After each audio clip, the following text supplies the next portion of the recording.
fellow Falcoholics, what is up? Welcome to the Falcoholic Live's Week 15 post-game show. I am your host, Kevin Knight, at Falcoholic Kevin on Twitter, here to bring you the finest Falcons versus Bucks takes.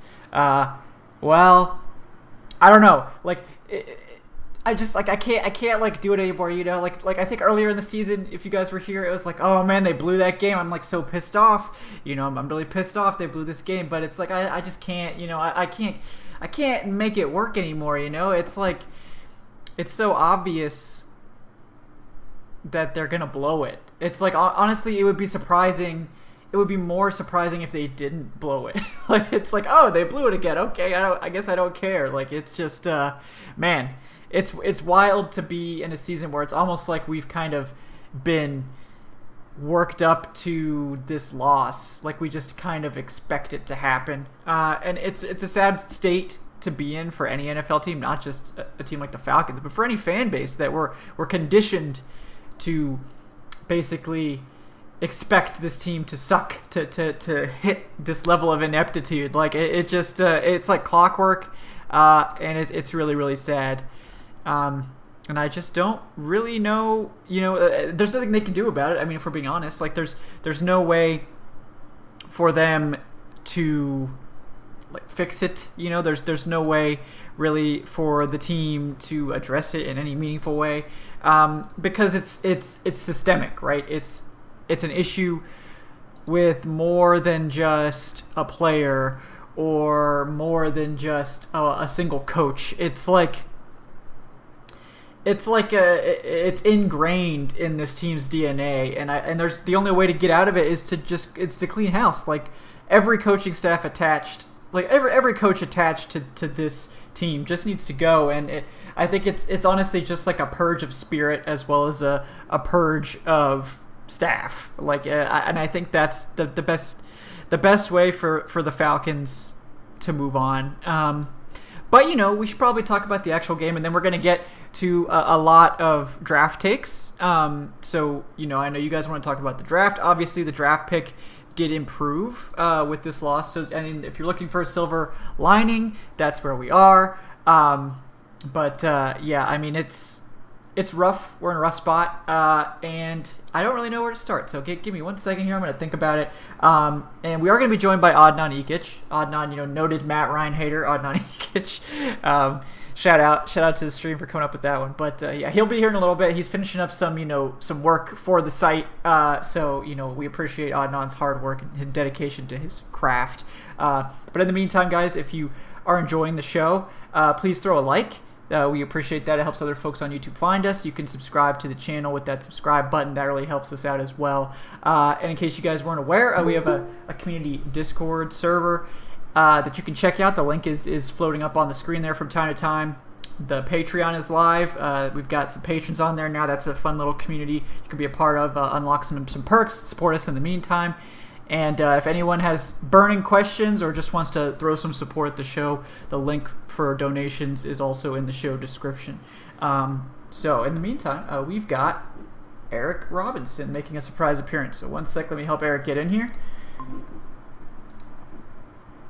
Hey, Eric. What's up? What's up, brother? What up? All right, hold on. Let me make sure I got... There we go. There's Eric. Hey. All right. Yes, welcome inside the Falcoholic Live postgame. Yeah, it's Adnan's coming. He had to finish up that. I think he called it the James Carpenter Dick and Balls article. So,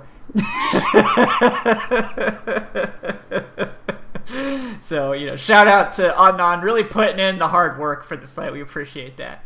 But it's just us right now. So I was just talking about how I was not surprised by the late loss, and it's losing its emotional impact for me. But how does it feel for you? Does it still burn?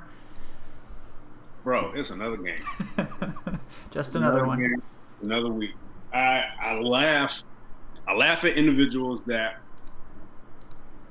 are at this point in the season and they get frustrated by a loss like that. There's no need to get frustrated.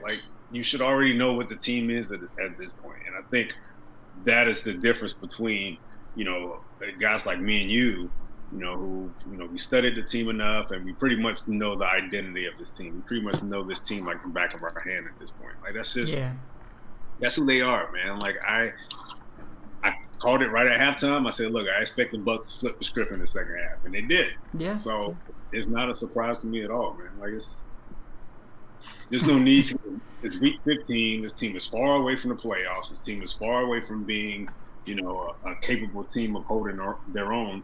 Right. It is who they are, man.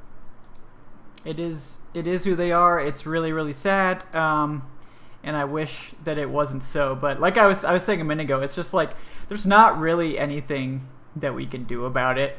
Like this year, like nothing's really gonna change. And it's sad, but what do we do? Like we can't can literally everyone. Like I don't think you can fix this without getting rid of like literally everyone.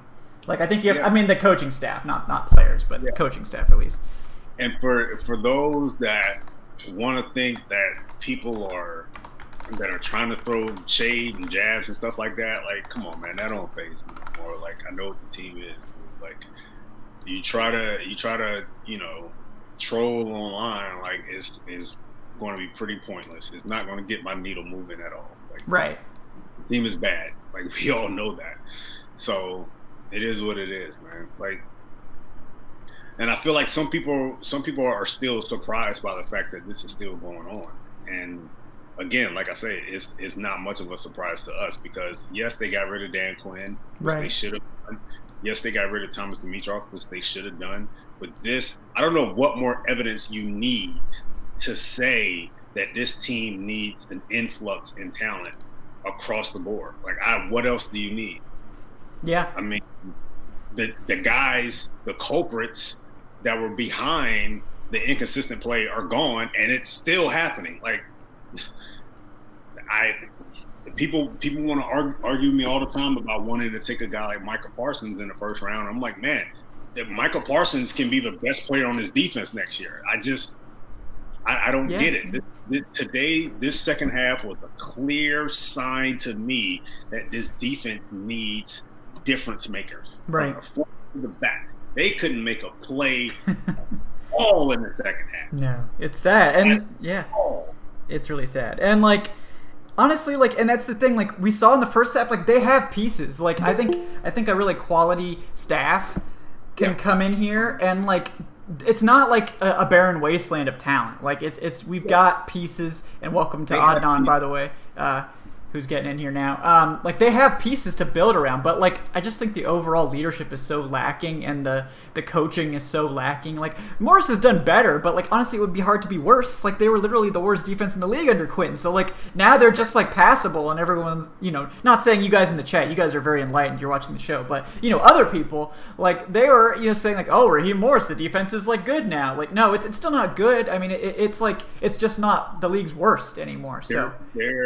they have pieces, like you stated. Grady Jarrett is a piece. Deion Jones is a piece. Olawokun is a piece. AJ Terrell, Keanu Neal. Those guys are key pieces. But they don't have those guys on the defensive side of the ball. They don't have those guys that late in the game, when the team needs to make a play, Devin White is that type of talent. Yeah. When the defense needed to make a play, he made arguably the two biggest plays of the game for the defense. Yeah, that's what this Falcons defense needs. They have complementary pieces, but they don't have enough of those guys to say, "Hey, man, you know what? I'm one of the best players in the league in my position. I'm elite. I need to make a play." Like they don't have that. Yeah. And welcome also to Adnan. Like I said earlier, he is at Say Which Way on Twitter. Adnan, how are you doing today? Oh, sorry, fellas. Matt Ryan had a good game, so I just couldn't even show my face in here. Right. Yeah, it took you a minute. Yeah, you had to like steel your resolve, to face the Matt Ryan hive. Yeah. Oh yes. The Matt Ryan hive is it's a very, very, very dangerous hive out there for haters such as myself. Yes, exactly. We no quarter here for the Matt Ryan haters. So, but yeah, before we get Adnan's take here, I do want to shout out George Costanza for the $5. Thank you so much for your support, brother. He says, I was so worried when we were up 17-0 in the third. Then I remembered, we're ATL, damn it. We rise up. The draft board, that is. Well done. Also, I'm off the offensive line draft selection. Let's go QB first round. A question to follow out of characters. Oh, okay. Yeah, he ran out of characters there. But, yes, thank you so much for your support there, brother. And, yeah, what's that? Going quarterback first round is fine with me. Oh, yeah. No, he was a team, I think, hashtag Team Wyatt Davis, hashtag Penei Sewell. So I guess he's saying, maybe now that we're going to be in the top 5, almost certainly, it's at that point, Sewell's not falling past Cincinnati. No, he's not. But we're probably getting a quarterback. Yeah, go ahead. Speaking of the tank, we're now slated to pick 5th. Yes. After the Cowboys won today. They beat the 49ers. One step close. We're coming, closer, Micah. Man. We're coming, Micah. Don't worry. We jumped the Cowboys and we jumped the Chargers this week. We won on Thursday night, so it was a very, very successful and opportunistic week. Yes. The Texans almost won today too. They're nipping on our heels right now. Yeah. At pick 6. They are.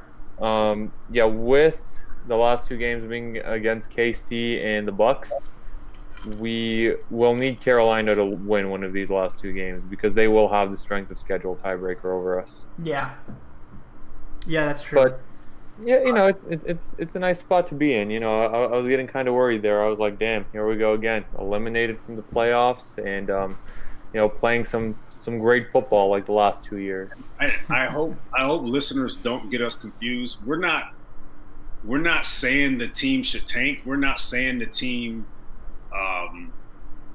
need to go out and lose games on purpose for better draft stocks. We're just the ones that are looking at it like, hey, this is a golden opportunity. If they lose, great. If they win, okay, all right, it is what it is. Right. Yeah, it's nice. It's always nice to watch a win. I mean, especially against a team like the Bucs. Like that would have been an impressive win if they would pull that off. Mm-hmm. I'm not going to take that from them. If they were able to do that, that would have been a pretty impressive win, but they lost. Okay, it is what it is. We're one step closer to getting an elite player on the roster. Now, one thing I do want to talk about, and I said it on the last show, and I've said it pretty much every week. Todd Gurley is a waste of time. Okay? Yes, Smith is so much better, clearly better. 1 carry, -1 yard, $5 million damn dollars, dude. I don't want another Georgia fan coming at me on Twitter saying, man, they don't feed him enough. No. Hashtag feed Gurley. Yeah, but what about that missed pass block on 3rd down, which led to that Younghoe field goal? He doesn't have it. It's gone, man. Todd Gurley is cooked. I'm sorry.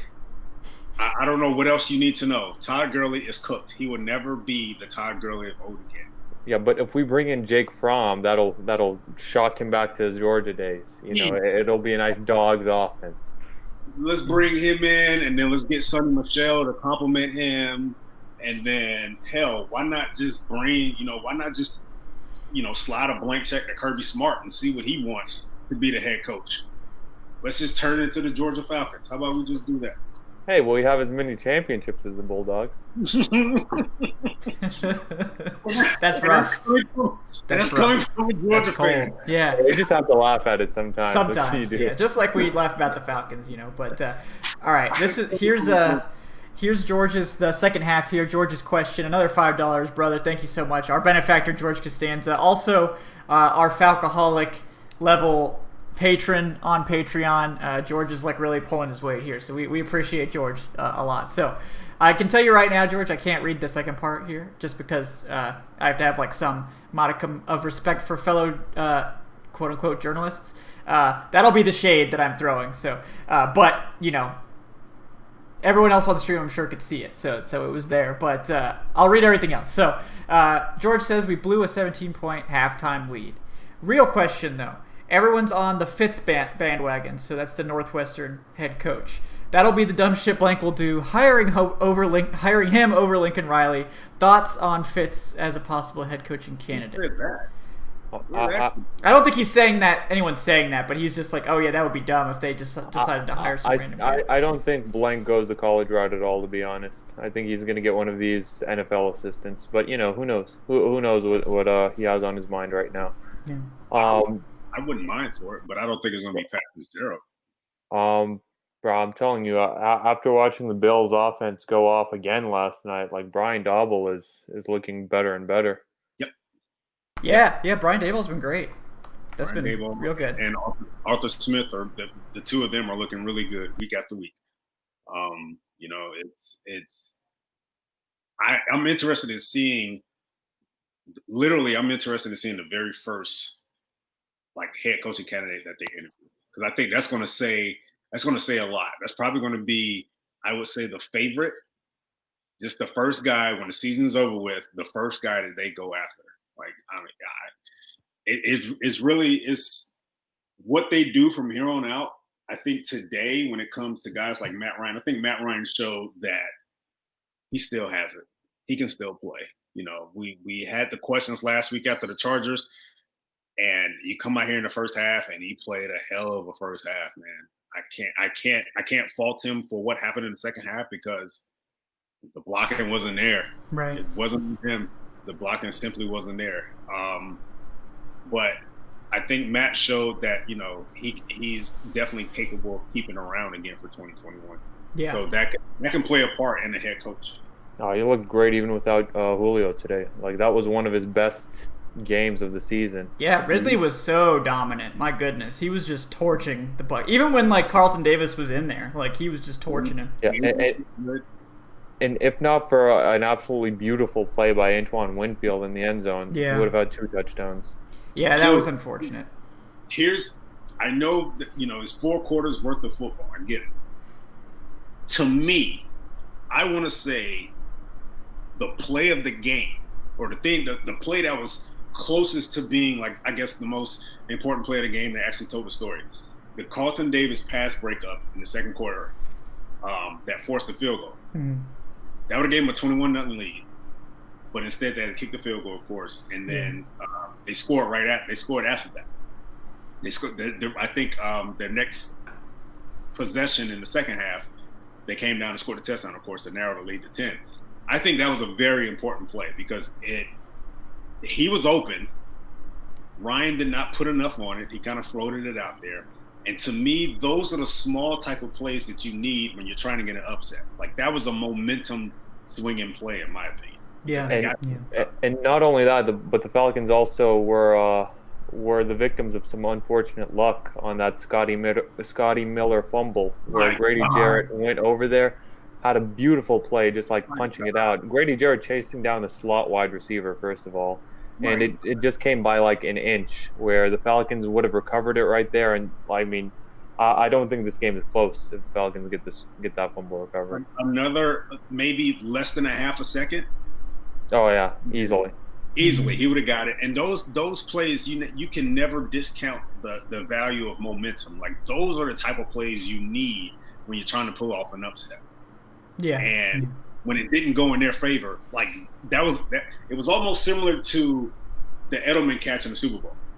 Those are the type of plays that happen, and when you're on the opposite end of those, that drains you completely, because oh my God, we were that close from flipping the game.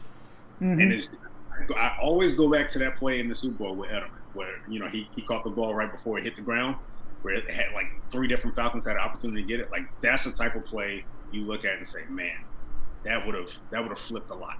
Yeah, it hit Alford in both hands. We'd still be talking about how great Robert Alford was.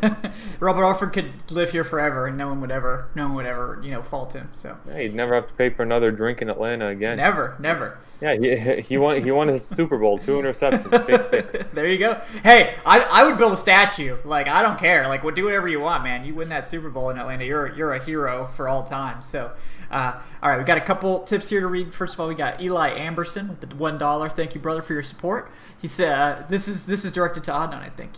Dirk Cutter's genius scheme is really brought down by noodle arm Matt Ryan. Am I right, Adnan? Hashtag DK for life. Oh, now you're speaking my language. Had we had Matt Schaub in there, ooh, Tom Brady would have had no chance. How many times has Tom Brady come back against Matt Schaub? Right. He hasn't. Yeah, he hasn't. Yeah. Oof. We should have known. Man, it's gonna be a lot easier for Dirk Cutter next year with a rookie quarterback when he's the head coach of this football team. And you got to keep the continuity. It's the most important thing. It's the most important thing. Yeah, we don't even have to win these last couple games. Just the fact that the players had fun. You know, that's what I care about. Continuity of fun going into next season. That's what really matters. That's what really. You know what I would have liked to see that I didn't see from a guy like Raheem Morris? A second half timeout in the middle of right. Like in the middle of that the Bucs are just flipping the game. Like it happens in college football. Coaches see the momentum swing and they take a timeout and they get their players on the sideline and kind of talk them up a little bit. That would have been an interesting move by Raheem. So you don't count that terrible challenge he had on that Grady Dirt? What the hell was that? I mean, that counted as a timeout. We went to commercial break. You know what happened? Bob Sutton fell asleep upstairs, and then his head hit the button to page Raheem and say challenge it. That's what it was. That's probably what it was. Yeah. Who the hell told him to do that? Yeah. Oh, yeah. Thanks, Tyler Russell, for pointing out Travis Kelce just scored a TD, so my fantasy team is in good hands. It's being challenged. Oh, well, just don't rain on my parade, right? They forced the fumble on Le'Veon, and he picked it up and ran it into the end zone. Oh, okay. I see. Yeah. Also, shout out Andres Maroto for the subscription. Thank you so much, brother. We appreciate that. And then we got one more tip from Gary Stafford with the $10, brother. Thank you. We appreciate you too, Gary. Gary's like our second place benefactor. He's always here throwing that sweet bread to us. So we appreciate you, Gary.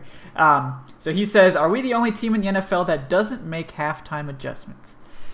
I don't know. The Jets probably are up there with us on that one, but that's not exactly like company you want to be with. But yeah, the Jets may win today. They're up 10-0. Oh yeah, thanks for pointing that out, George. Yeah, I was gonna give you one freebie, but yeah, George with another $5 again, brother. Thank you so much. He says tank shots #tankshots ×3 for my donation. He's right because he has tipped $5 3 times. So because I was hoping he wouldn't notice because I hadn't really announced that I was doing that yet. But he says time to get Kevin drunk because drunk Kevin is fun, Kevin. Well, I like to think I'm fun at all levels of sobriety, but thank you. And Adnan, he wants to know what non-alcoholic beverage you're enjoying.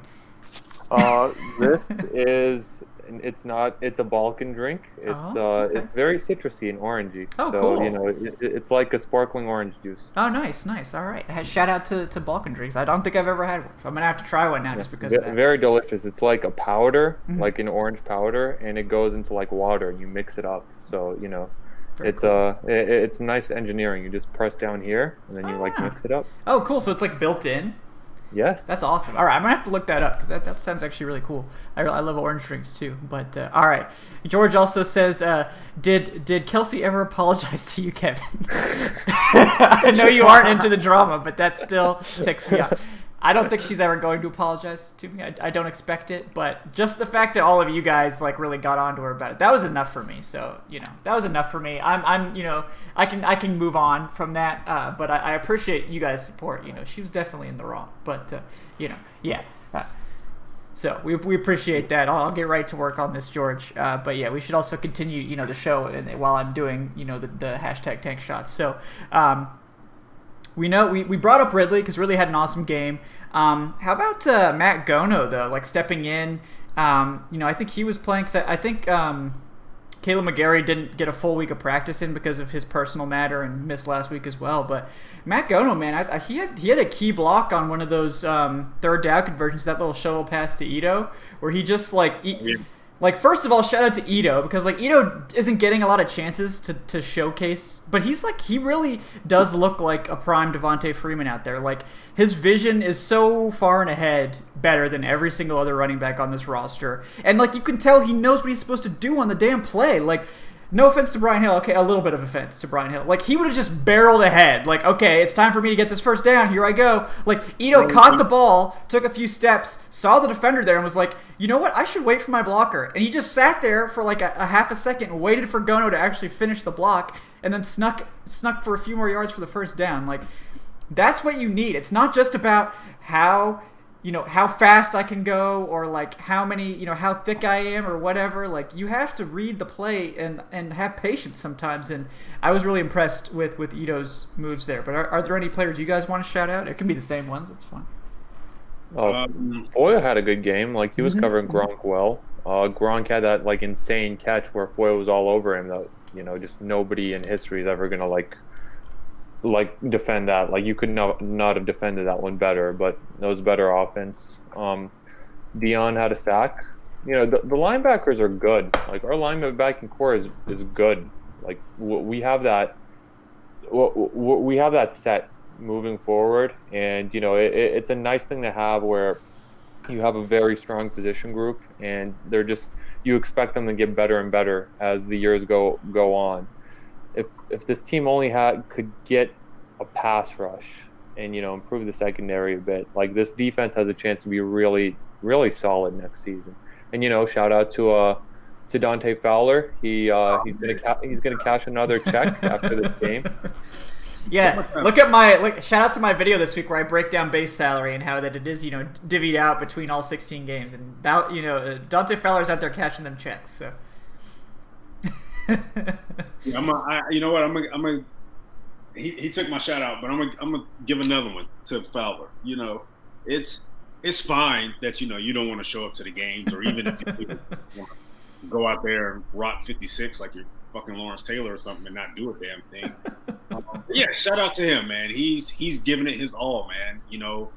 4 quarters of tough, physical football. Hard-nosed play where you're getting pancaked by every single offensive tackle in the league. Just to get that one, just to register that one QB pressure, man. I'm pretty sure he put in a lot of training this offseason. He did. He worked hard for that, man. That one damn quarterback pressure. Hey, they love Fowler down at the bank. Yep. Like, he's a star player down there. If he can't be a star player. Oh yeah, man. They're making sure he diversifies his portfolio. You know what I'm saying? So. He's putting in that work. Man. Yeah. I can see it. 70 plays on the field, man, and I can see it's paying off. He's getting that quarterback pressure right there, man. Yeah. Like, and he's getting it in the fourth quarter too. Hell yeah. That's what I'm talking about. I mean, at least Vic Beasley gave the Falcons that 115.5 sack season, okay? He gave us something. What has Fowler given us? So. Oh, they ain't good. No. All right. No, but Vic Beasley, like, compared to Fowler, Vic Beasley's Von Miller. Right. Vic Beasley had like 9 sacks last year. Right. What the hell, man? Compared to Fowler, I mean. What the hell are you doing? I mean, I do wonder if, like, Fowler just checked out, which is also not a good look, but, like, I do wonder, like, because they could get rid of him. He hasn't done the damn thing all season. So okay, I know. I'm not saying that he was good. Well, he was hurt to start the season, so that was part of it. But, like, he's not been good. Like, first of all, this is not an excuse for Dante Fowler. Like, he has not been good. And, like, if you're checking out ever, that's not good. But I do wonder if a new coaching staff could come in and possibly get more out of him. I also wonder if they'll just decide that he's totally not worth it and just eat the dead money and cut him, because they still save like $4 million by cutting him. I mean, they're on the hook for like $14 million in dead cap, but like it does produce some savings still. It's not a lot, but I think the only way that happens is if they have a guy in mind who they agree to a contract to, and that $4 million is the difference. Yeah. Because if you don't have like a guy, then it's like he didn't even register on the box score. No, he doesn't. He's just an invisible man. I mean, I was just watching him get domed by. He's not listed at all on the box score. I was just watching him get domed by Donovan Smith, who is like an average left tackle, like just not making any plays. That's just how it is, unfortunately. I feel like one of us could like at least luck into a QB pressure in 70 snaps. At least, yeah. Vic Beasley would have. Like at least I won't really like. I'm not gonna say I'm gonna make any plays on the field, but at least I'll be like in the vicinity, like somewhere. Once. One of us can touch the quarterback to get that half a sack. I'm pretty sure one of us can get that. He's not even on the damn box score, man. Come on, are you serious? Like not even a half sack. I don't think I'm getting a half sack in an NFL game. Not even close. I'm not saying that. But like. Yeah, I can go out there and I can get pancaked. Yeah, I mean, I'll do it. No, I'm just kidding. I'm getting a half sack at least. I'm registering a half sack because I'm going to be in the right place at the right time. And my hand on the quarterback's back when he gets hit by Grady Jarrett and he lands in my direction. I'm like, oh, okay, all right. Yeah, I got that half sack. Right yeah. You just got to put the pressure on. Yeah. Fowler can't even get his name on the box score. That is incredible, dude. Yeah, man, it's wild. It's wild. All right. We got a donation, $10 from Ken Ballard. Thank you so much, brother. We really appreciate your support. He says, or asks, who is the best leader on the team? We need Eric Bieniemy. Well, absolutely, I agree we need Eric Bieniemy. In terms of Julio. Best leader, I mean, it's probably Julio, right? Like, Julio's not a rah-rah type of guy, but, I mean, you could see it. They showed him on the sidelines. Like, he was, giving pointers to Ridley. He was talking to guys. I mean, he was, like, talking to the coaches, like, probably telling them, like, hey, Dirk, don't run this shit. Like, that wouldn't surprise me. Yeah. I mean, on defense, they do have some guys, too, but, yeah. I mean, like, even though he's not a very good football player this year, Ricardo Allen's a pretty good leader. Like, yeah, he is. Yeah, I think he's going to be a really good coach. It's not his fault that he's not athletic enough to play the position anymore. I mean, Oh, man. Also, big shout-out to Myth Randir. I love that name, by the way. It just reminds me of Lord of the Rings, which is like my favorite movie. $20 tip, Myth Randir. Brother, thank you so much. He says, haven't watched a Falcons game in a month. Yeah, man, we missed you, man. We usually see you in here. These recaps where we shit on the team is the most enjoyable part of Falcons football at this point. We've been doing it a lot this year. I would like to think it's a little more, enlightened than that, but you're not wrong. You're not wrong. So, but yeah, I mean, honestly, that's all we have, right? I mean, we can kind of come in here and shoot the breeze with you guys. Talk about some positive things. I like to think, but mostly it's just shitting on the team. Yeah. But they make it so easy. They make it so easy. I mean, we're not AtlantaFalcons.com to be like, all right, guys, like, it's just all rainbows, everyth's okay. Oh, there goes our credentials. And we never had them to begin with, so there you go. We never had them to begin with. Come on. It's been many a week. Yeah. I don't even know who these guys are. They just invited me on here today, so if you guys still want to. Yeah, I'm open. I will take your call. Yes, Eric is the neutral one. He does not support the slander of the team, but no, I mean it's a rough situation. And where the Dirk Cutter haters though? Where are they at? Where the Dirk Cutters? Like we could give a tip of the cap to Keanu Neal, man. That guy has he's played his ass off this year, man. He's looking like his normal self. He's out there, he's thumping guys, and I'm pretty sure Mike Evans had flashbacks. I'm pretty sure Mike Evans is going to wake up tomorrow thinking that Keanu Neal is standing over him or something like that. Even Fournette, when he popped Fournette in that first quarter, man, I'm pretty sure Fournette was like, "Damn, I didn't expect that." Right. But he's back. He's his normal self, and I'm happy to see him healthy and out there being the Keanu Neal that we know. Yeah, I think he played himself into like a new contract with the team over the second half of this season. Like Keanu, Terrell's development, Michael Walker's development, I think that's been the main difference with why the defense is better, in the second half of the season than they were in the first half. Like, yes, part of it is more blitzes from Raheem Morris, and it's something we were calling for from the beginning. But, I've said it from the beginning, like, I'm not going to give Raheem Morris full 100% credit. He was still calling the plays in the first 5 weeks. It's not like he just came out of nowhere and, just was parachuted into Mercedes-Benz, stadium as the new head coach. And he's like, all right, now I'm going to fix everything. Like, I'm still of the mindset that we need a completely clean house from this coaching staff moving forward. I don't want a single one of them here next year. Not one. Like, I don't want them cleaning the locker rooms at Flowery Branch. Yeah, they don't even get that, Yeah, it's just a bad vibe. Yeah.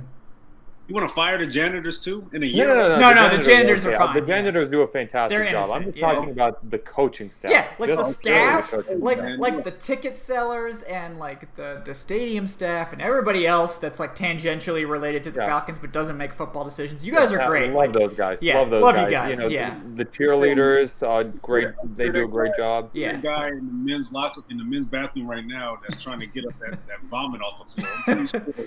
Right. Yeah. There's probably a lot of that after these games. Just like, oh, you know. I mean, that's how I feel sometimes watching this team. So I can only imagine people that pay to go see it live. You know, it's going to be rough. But what? And that wants me fired. I'm playing. Yeah. No. This is a show for the people. Okay. No, I love those guys. Yeah. You know, those guys can stick around for a long time. You know, it's just Cutter, Ulbrich, Morris. Can we say those guys are the bright spot of the team so far this year? They have the been staff, for the past 3 years. I mean, that staff, man, they work hard every week, brother. Like, they put in the work. You know, every time I've been to the stadium, it's pristine. So all the stadium workers do a great job there. Oh, absolutely. Yeah, the Mercedes-Benz, it's impeccably clean. Yeah, and like honestly, that press box food is the best press box food I have ever seen. And like, not that I've been to that many press boxes. I've been to maybe like 4, but like. They had like prime rib carved roast. They had like a carving station in the press. This is the most most ridiculous spread I've ever seen. So shout out to the chefs and everyone who sets that up. It's so cheap too. Yeah, it's like it's very. Yeah, I mean, it's the least Blank can give us for like putting this terrible product on the field. But you know, it's very affordable. It is. So. Yeah. At least like once you get in, I mean, the tickets are expensive, but once you get in the door, you know, you can buy a hot dog and a Coke, you know, for like a couple bucks, you know. So if free refills. I mean, Atlanta United games aren't that expensive. You know, it's a fun time. You go in there, you can eat very well for $5. Very well. Started to do that. What's that? Have other stadiums started to do that to lower their concession? I honestly don't know. In Atlanta, the Hawks did immediately after Blank announced it. So it was like after a year of the Falcons doing it, the Hawks did. And shout out to all of the staff over at State Farm Arena. They also do a fantastic job. I know some of the people over there. I hope they're doing well. But yeah, the Hawks have been doing it for the past few years. Water's like $1.50. Food's very affordable. I don't know about the other NFL stadiums though. I remember when that was first announced. I remember feeling like, hey, they might have started a trend a little bit around the NFL because that's yeah. an advantage when it comes to that particular aspect. Yeah. I mean, for you to a game to spend just $20 and you may get a couple hot dogs and a couple beers. Like right. Yeah, I mean, and that's the thing. Like, if people want to come to a stadium and pay like $20 for like a lot of food and like a bunch of craft beer, that's fine. But like a lot of people, it's like the tickets are so expensive. Like when you get there, you just want to have a hot dog and a soda and not spend like $15. Like this ain't freaking Walt Disney World, okay? Like I know if I walk into Walt Disney World, I'm not leaving without spending $300. You know, that's just how it is. But yeah, but like just give people an option. And I mean, shout out to them like for that. Like that was a nice decision. I mean, the tickets are still overpriced for the Falcons, but the Chick-fil-A is still closed on Sundays, right? Yeah. But the United plays. United doesn't play only on Sundays. Yeah, it's true. They do other events there, but yeah, look, I mean, all I'm saying is, look, if I gotta go there and watch this team play on Sunday, like at least let me get a chicken sandwich, man. Yeah. Put some in the oven or something. You know, like heat that shit up in the toaster oven. You know, like sound just some waffle fry. Right? Yeah. Like I mean, those I know for a fact you can reheat those chicken sandwiches in a toaster oven, and they're like 90% of what they were fresh. Like I can stand there in the press box and eat my chicken sandwich and watch. Yeah.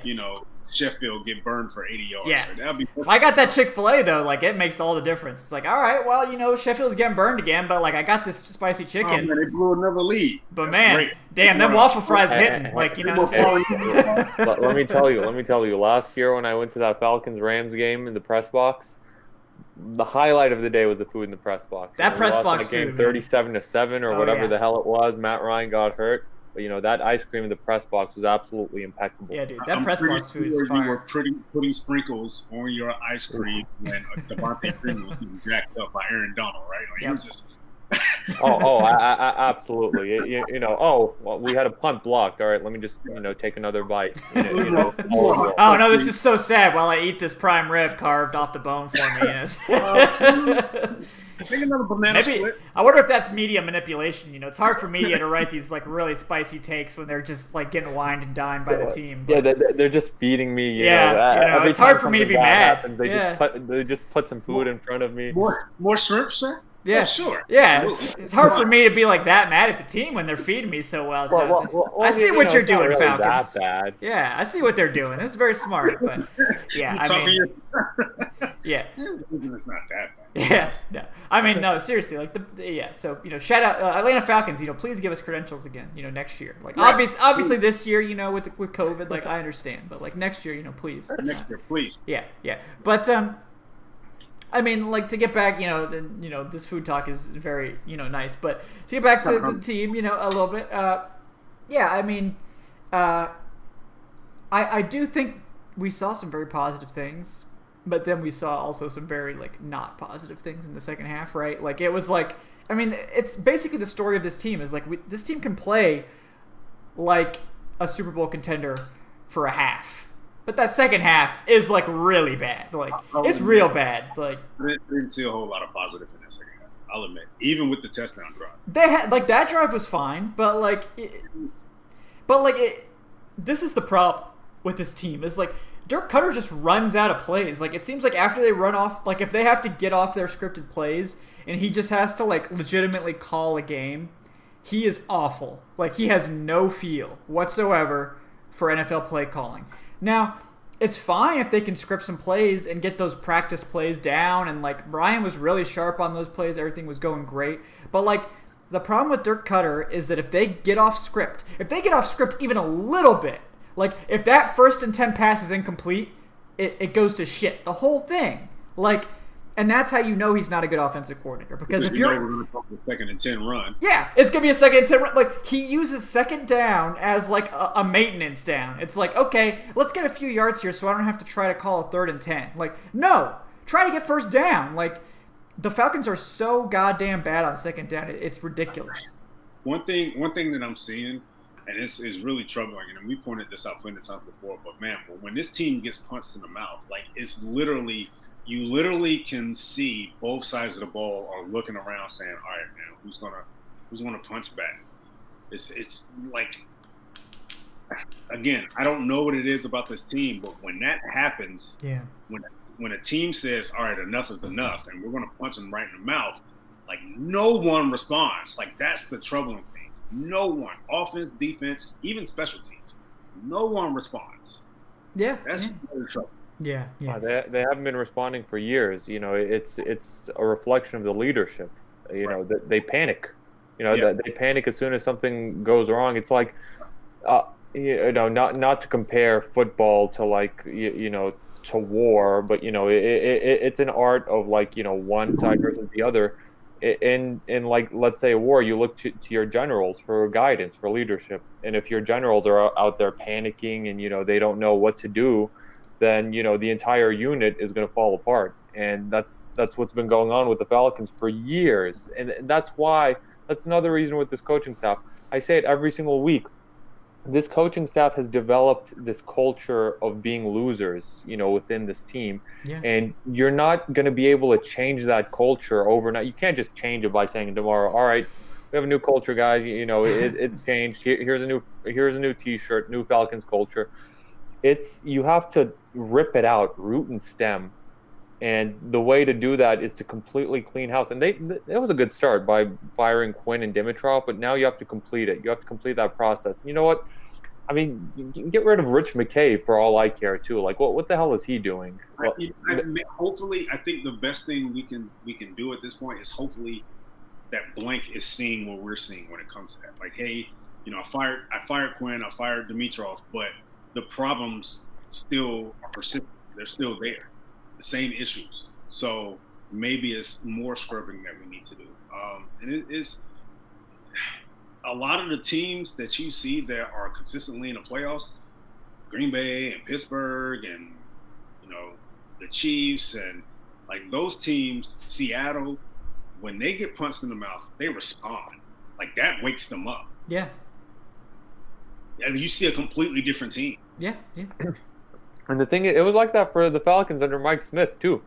Like, you saw it against, they were having their way against the 49ers in that NFC Championship game.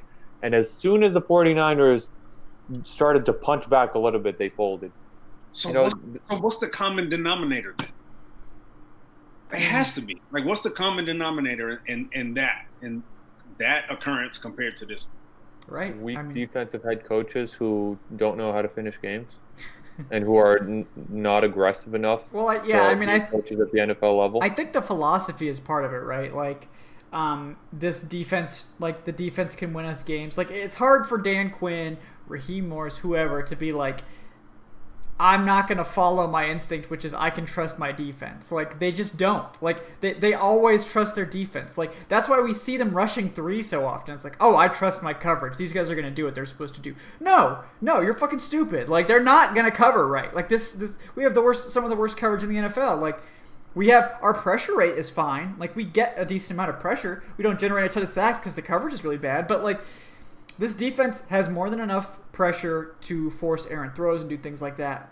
But with these defensive head coaches, it's like they just want to go conservative and then let the defense, like, close it out. And, like, that's not 2020. That hasn't been the NFL for like 8 years. Like, so that's part of the problem, I think. But and another thing that was a big problem, when Dimitrov came in 2008, he had his dumb little filter of, all right, guys, we're only going to get guys who have purely squeaky clean records, a bunch of choir boys who, 4-year starters who were captains on their team, who don't have any, like, attitude, any, like, off the field, like, stuff. Like, that's not football. In football, you need some dogs. In football, you need some guys who are assholes. Yeah. You need guys who are going to go out there and who, you don't want anyone dumb. You don't want anyone like Vontez Burfict out there. You don't want, like, literal bad, like, you don't want bad people, but, like, people that are abrasive aren't necessarily bad people. Like, you got a pass rusher that's, he got a couple DUIs under his belt. All right, I can live with that. No, well, we're not condoning drinking. No, don't drink and drive. Yeah. If he has a little rugged pass, I can. But then, no offense, please don't take. I'm pretty sure somebody's going to take this wrong. You're depending your pass rush on a guy that wants to start a mega church. Like, maybe he's more interested in doing that than playing football. I don't know. Get me someone who's going to be an asshole, who's going to play between the whistle and do some extracurricular, like, a little bit afterwards. Like, give me someone like a Quentin Nelson, a Taylor Lewan. Yeah. Remember in 2013 when it was like a big story, and Arthur Blank was pissed off about it too, when the Saints, Kenny Vaccaro had that super late hit on Matt Ryan in New Orleans, and then everyone on the offensive line was just like standing around. No one was like helping him up. It was just like, all right, guys, let's go to the next play. Like, no, you need some, especially with your franchise quarterback, you need someone who's going to go out there and who's going to knock Vaccaro on his ass after that play. You even need if some it edge, doesn't cite a 15-yard penalty. And not just like edge rusher. Like, you need you need a balance of personalities on your team. You can't just have all one or the other. Like, you definitely need the high character leader guys that are like gonna, you need the Alex Max, right? The guy that's gonna come in here and hold me back. Alex Max gonna hold you back every time. Like, that's who he is, and that's great. But, like, we need more. Like, we need a diverse group of players on the offense. We do, and I just want to make an example. The first time, the proudest I've ever been of Jake Matthews on this Falcons team, and Jake Matthews is great. He's not someone who makes any headlines, off the field and stuff. But I remember it was the 2016 season, that game in Seattle, when that holding on Julio Jones, that pass interference wasn't called. But earlier in that game, it was Michael Bennett was absolutely like nailing Matt Ryan after the whistle every single time. And the referees were absolutely allowing it. Every time Bennett saw he could get away with it, and every time Matt Ryan threw the ball, a second later, Bennett would go and absolutely like crush him. So it got to the point where I think in the third or fourth quarter, Jake Matthews had that like had that very low block on him where he absolutely took out his knees. And Michael Bennett was out for the rest of the game. And Bennett was talking about afterwards how, you know, he wants to fight Jake Matthews or whatever. But I remember that. Like that's what I'm talking about, where you need someone who between the plays is going to defend your quarterback. Right. And Jake Matthews did just that. Like, Yeah. It was a legal play. I don't know if it was the cleanest play, you know. Probably not clean, you know. But. Yeah, it wasn't clean, but, you know, Michael Bennett was completely dirty that entire game. Yes. And, you know, he deserved to have his legs taken out from under him. And Jake Matthews got the job done. Like, Matt Ryan wasn't getting hit after that, right. after the whistle. That's what happens, man. Like, I'm a guy, you know, I look at certain teams and certain players, and on the defensive side of the ball, I want jerks. Okay? I want guys that will sack their mom if it's fourth down and the game's on the line. Look, That's what Mom, I'm sorry, but it's time. Look, Yeah. At that Thanksgiving, like, you know, and like football game, you know, you go out there and you sack your mom on fourth down. And I'm not talking about this, you know, I'm talking about like you hit her and plant her into the ground and put all your body weight on. Like, that's what I need on defense.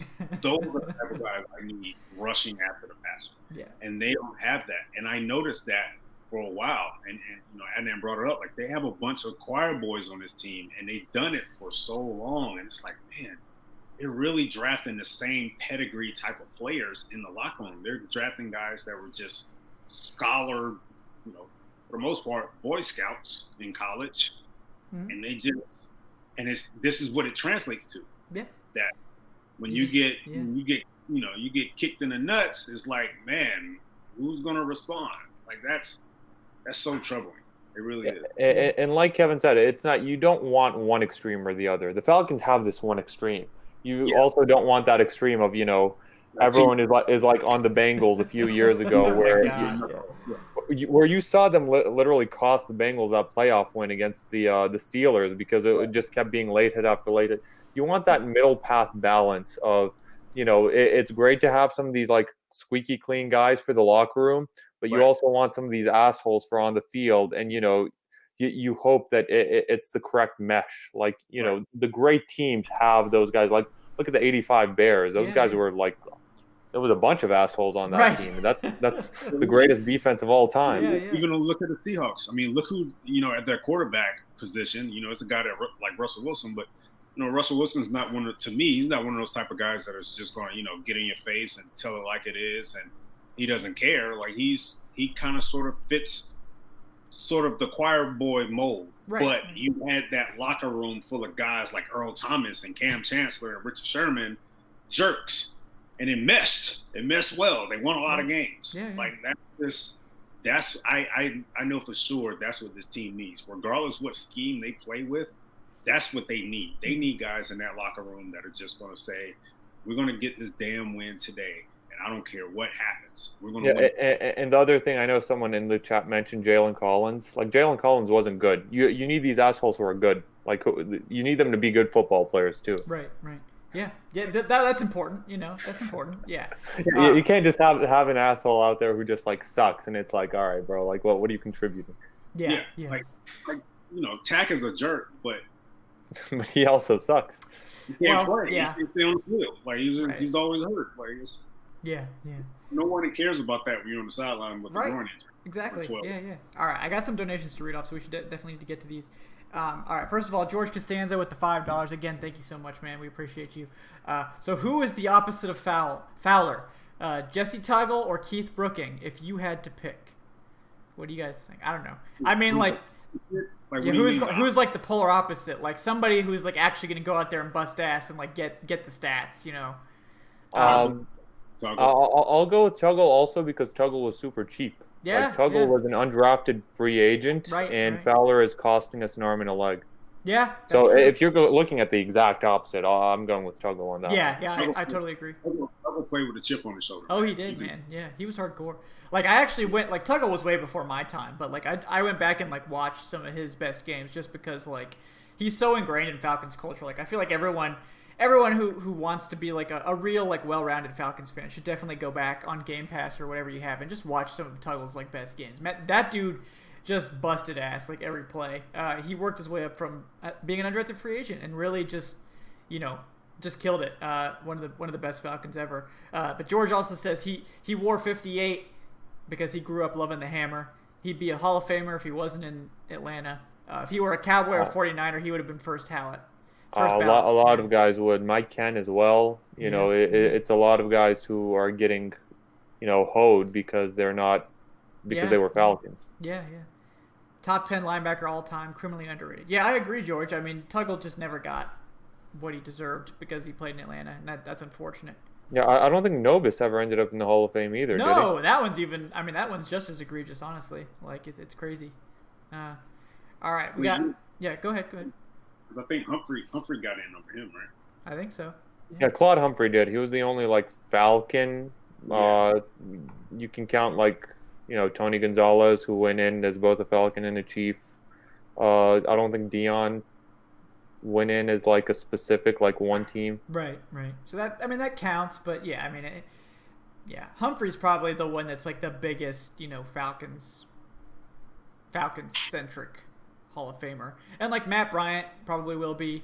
Morton Anderson kind of was another one that was kind of split, but definitely had his most memorable years with the Falcons. So there's some of them out there, but we'll probably see. Julio almost certainly. Matt Ryan probably will also be big time Falcons. But they'll have some guys. We got Corey Carter with 2 donations. The first one, $5, brother. We appreciate you. Thank you. So he says, in 1998, the way the Falcons paused the loser culture was to go to San Francisco and play a close game after getting blown out by them a countless number of times. From there, we went on to 14-2. The difference is the confidence was built with that victory. That certainly did spur the rest of their season on. Again, that was kind of before my time. I was a little children at that point, but I do remember that season because it was a season. It was a rare thing at the time, the Falcons actually being good. But yeah, they just went on a huge roll and they just dominated. No one expected them to beat the Vikings that year either. That was pretty crazy. Morton Anderson killed them. So. No, they still talk about that game in Minnesota the way we talk about Super Bowl 51. Yeah. We had that. That was probably that was unfortunately our team's shining moment that got shut down. But when let's see, when was it?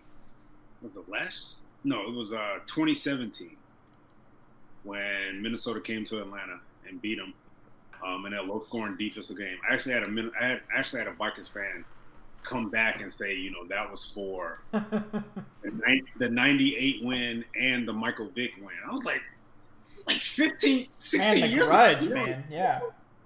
What are you doing? We're over that. Yeah, they still hold a grudge about this. Yeah, I mean, you have to look at it from their perspective. That Vikings team in '98 was going to win it all. Not our fault. Yeah. They should have gotten it done the same way we should have gotten it done in Super Bowl 51. But that team, they were, Randy Moss, Chris Carter, they were going to win it all that year, and they lost because their automatic kicker, who hadn't missed a single kick all year, missed a 30-yarder. Yeah. And right. 3 guys got arrested for prostitution or something. Oh shit! Really? Who? In '98? Or wait, what year are you guys talking about? Yeah, the 98. Yeah, didn't a bunch of guys get busted the night before? You talking about the boat incident, right? Yeah, or whatever. Yeah. I thought it was 2000 or something. Oh, maybe not. I don't know. I think 98. I can't remember who it was, but yeah. Yeah, it was. He's slipping my mind. The safety. Yeah, the safety. Corey Chavis. Was it Corey? No. No. Before the Super Bowl, it's literally a blank. Yeah. Eugene Robinson. Yes. Yeah, Eugene Robinson. Eugene Robinson before the Super Bowl got arrested for soliciting a prostitute. Yep. Who was an undercover cop. Yeah, I'll always blame that. Oh, that was later. Yeah. That was we had that going into the Super Bowl.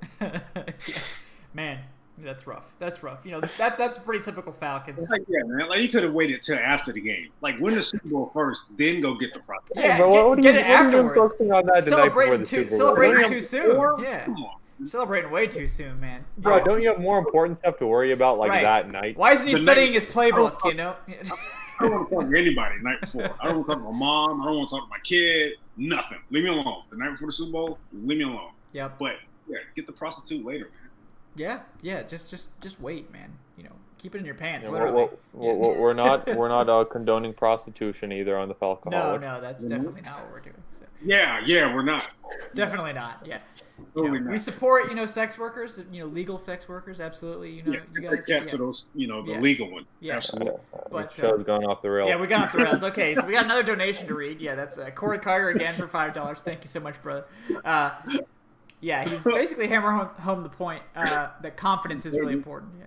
Dave is totally going to fire us. Oh, yeah. No, Dave doesn't watch the show. So we're Dave fine. doesn't watch the show. We can say whatever we want. Yeah. In 2016, the last quarter of our schedule was soft, and we built confidence from there. We were 7-5 at one point, coming off a pick 2 to Eric Berry. The confidence is the difference. This team hasn't had it since the worst collapse in sports history. Yeah, I mean...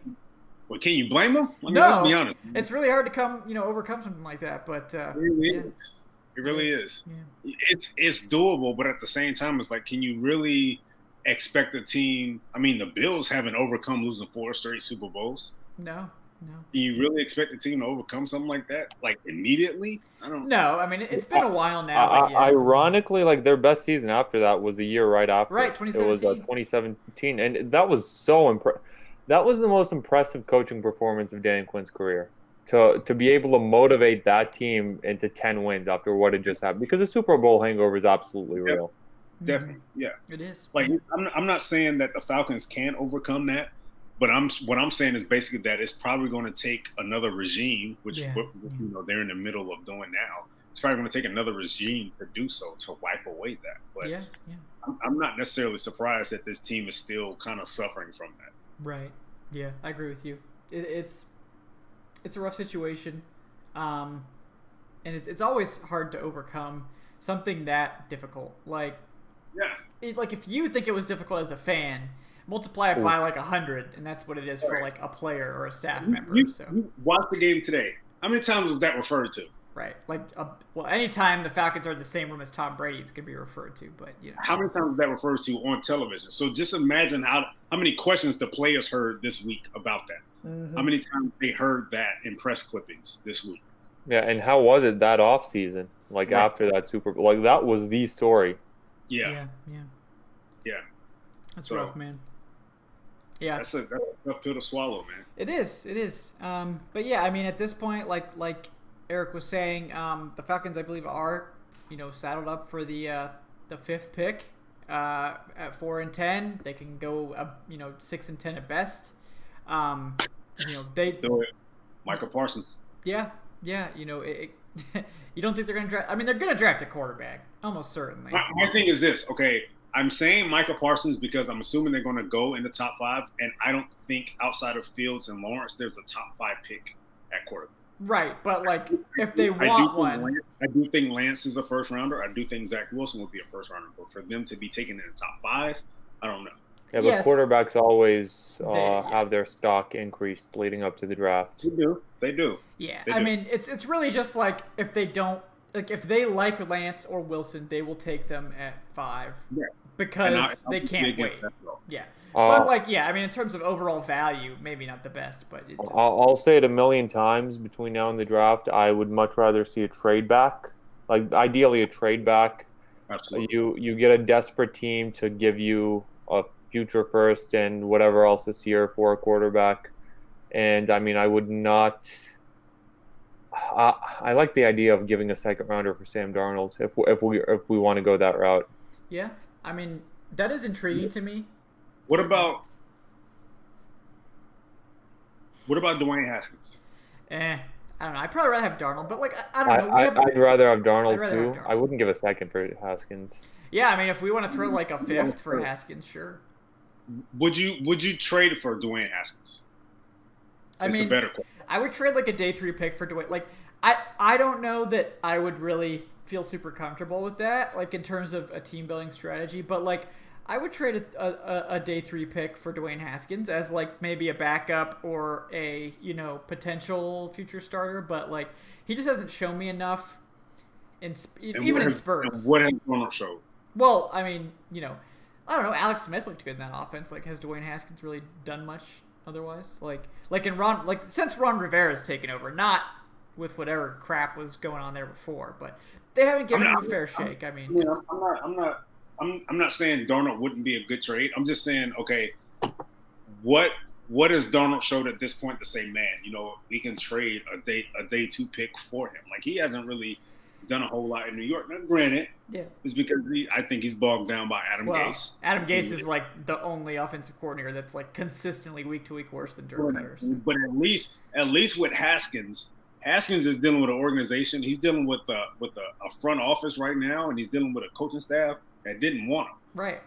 So that's part of it, certainly. I mean, Darnold took this Jets team to 7 wins last year. He was 7-6 as a starter last year, and I mean, coming out of college, Darnold was, considered one of the guys. Yeah. Fair enough. He was a 3rd overall pick. Fair the enough. Jets went up. Haskins only had that 1 year. Fair enough. Yeah. I mean, yeah, like I'd rather have Darnold, and I'd be totally comfortable with the 2nd rounder, because I feel like, honestly, like it would be a coup if the Falcons could trade for Darnold before the draft, then, or maybe after. I mean, maybe during the draft even. But it's like the Falcons, trade for Darnold, like they trade back from 5 to like 11 with San Francisco, because San Francisco's at 11 right now.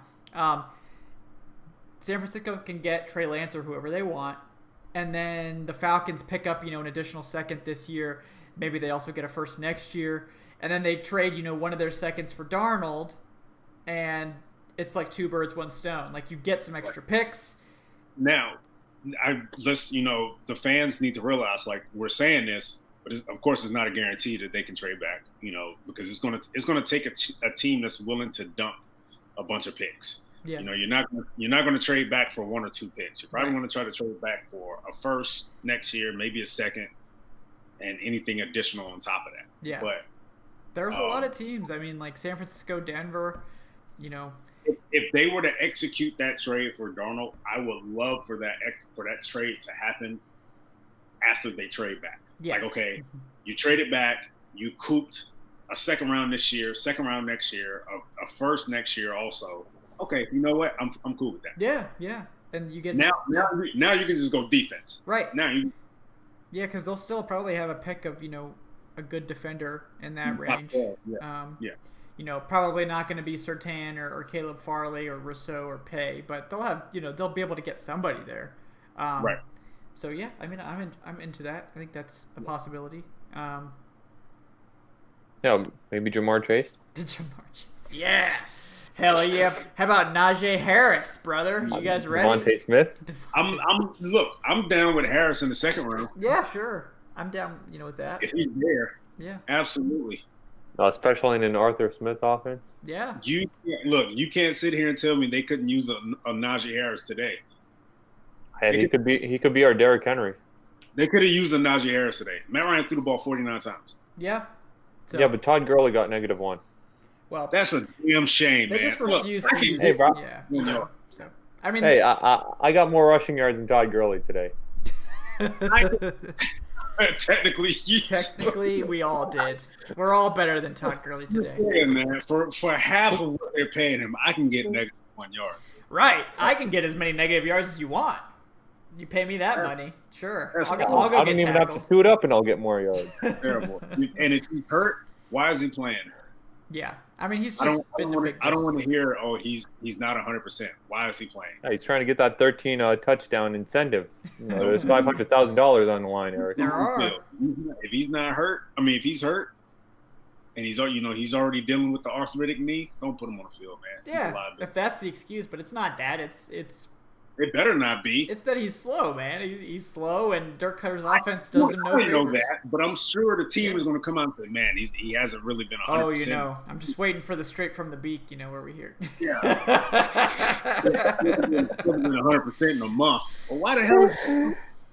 Oh, no, we're just taking shots in this one man, today.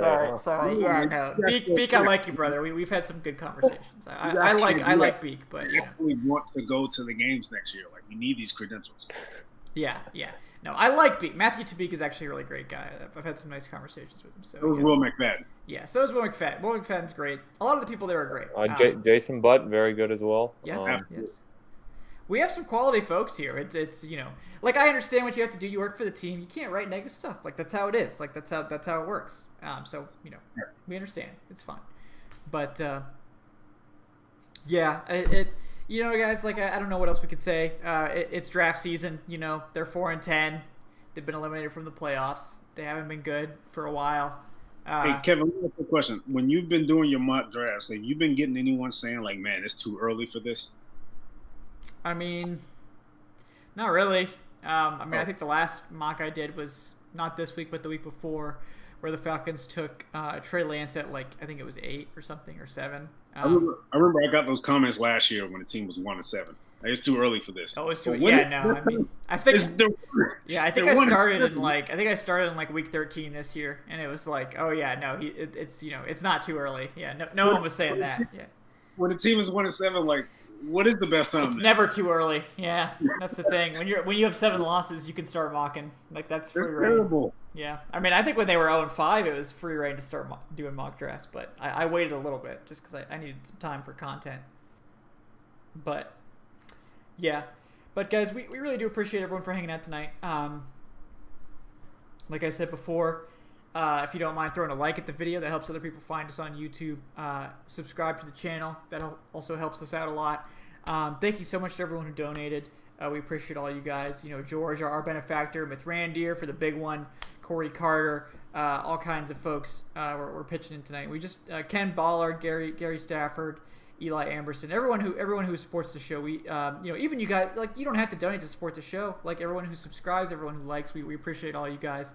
Like I said before, we have our Patreon up now. Maybe you'd rather just do something smaller to help us out. We have tiers there for all sorts of budget levels. You can unlock some exclusive perks on our Discord, get access to some early stuff, ability to kind of weigh in on some of our content decisions. Hit up Patreon, check that out.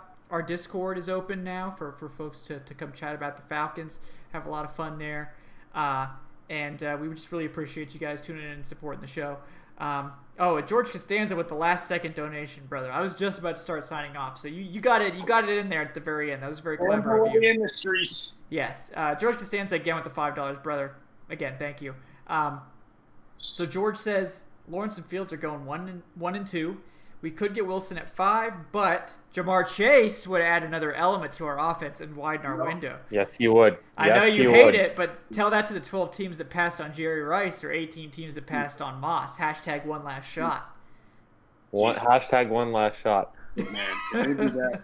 I'm turning the draft off. Eric's going to be on here and # give Eric an aneurysm. Yeah, Eric will just be like. Yeah, you're going to give me one. Absolutely. Yeah, no, I don't think Eric would. I mean, if we're picking at 5, I don't think we can take Jamar Chase. Yeah, but what do you mean? We better not. We can't. But if we were picking 12, maybe, I don't know.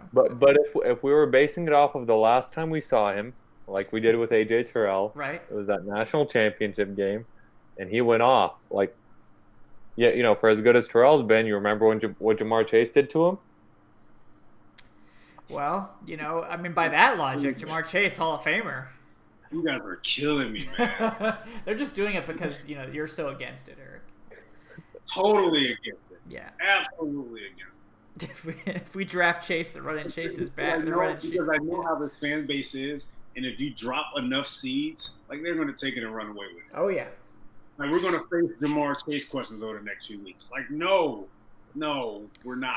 Yeah, we just did a bit one time about Adnan being a Ryan hater, and now that's an every week thing. So. I literally don't know where that started. That's what happens. You gotta be careful. Matt Ryan was on the field now. He hates everything about Matt Ryan. Yep. Hey, bro, I'll just run into Matt Ryan one day because Matt Ryan watches the show, of course, in the locker room. Yeah, I'll just run into Matt Ryan on the street one day, and he'll just punch me in the face. You guys didn't know in the group chat last week, Adnan actually sent us a video of him burning a Matt Ryan jersey. Hey. I will never waste money on a jersey like that. Yes, exactly. I will never waste money like that. You can't put this out there. You can't let the fans see this, man. Those jerseys are $110. I don't care if Yeah, I don't care if it's a Dante Fowler jersey. I would Right. not The burn Vic that. Beasley jersey, man. I would keep that, Man, please, I'm washing my car with that. Yeah, a nice Ray Edwards jersey. Right, exactly. You can repurpose it. Just don't, don't burn it. That's just I've just never a waste. understood people burning It's jerseys. just a waste, man. Yeah, you're just making yourself look dumb. Oh, there you go, Mitch Randier. Yeah, draft Jamar Chase, move Russell Gage to quarterback, and then groom him as Ryan's successor. Gage is the best passer on the team. There you go. See, there. That's news to Adnan's ears. Like, oh, hell yeah. Yeah, I wasn't thinking of that, but that's great. Trying to get rid of Ryan anyway. So, Yep, yeah. that makes sense. That's clever. All right, guys, we do appreciate you tuning in. Seriously, like I said, like and subscribe. Check out our other stuff in the show description if you are so inclined. But otherwise, guys, we're gonna go ahead and wrap up. Got a bit late today. I know you guys have stuff to do. So first of all, I want to thank Adnan Ikic at Say Which Way on Twitter. Adnan, anything you're working on? You want to plug? Anything you want to sign off with? Fantasy article is going to go tomorrow night. Rest of the NFC South article sometime tonight. And yeah, I may write an article about how Young Waku is the best kicker in the game because, another 2 for 2 broke Matt Bryant's record. We've been on for like an hour and a half almost. And we didn't even mention Young Waku breaking Matt Ryan's franchise record for field goals and moving to 8 for 8 from 50 plus yards. Whoops. Sorry. Yeah, we're too busy talking about prostitutes, guys. Yep, sorry. God. Also with us tonight, Eric Robinson. He is on Twitter at @Eric_Robinson. I'm not here. Eric is not here. Eric, anything you want to plug? Anything you want to sign off with? Yeah, man. Check out this week. I'm definitely going to have my key takeaways from this game.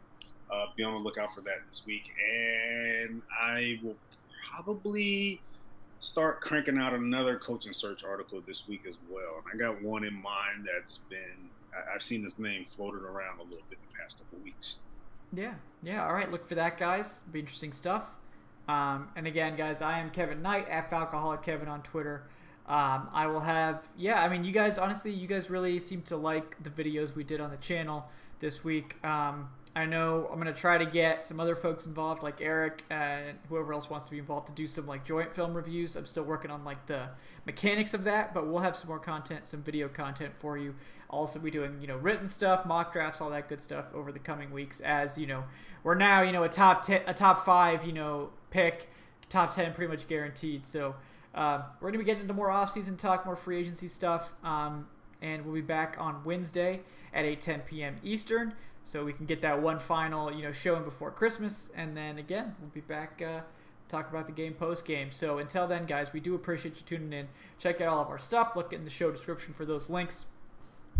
But until Wednesday, guys, enjoy the rest of your football Sunday. Enjoy your holiday week, and we will see you on Wednesday.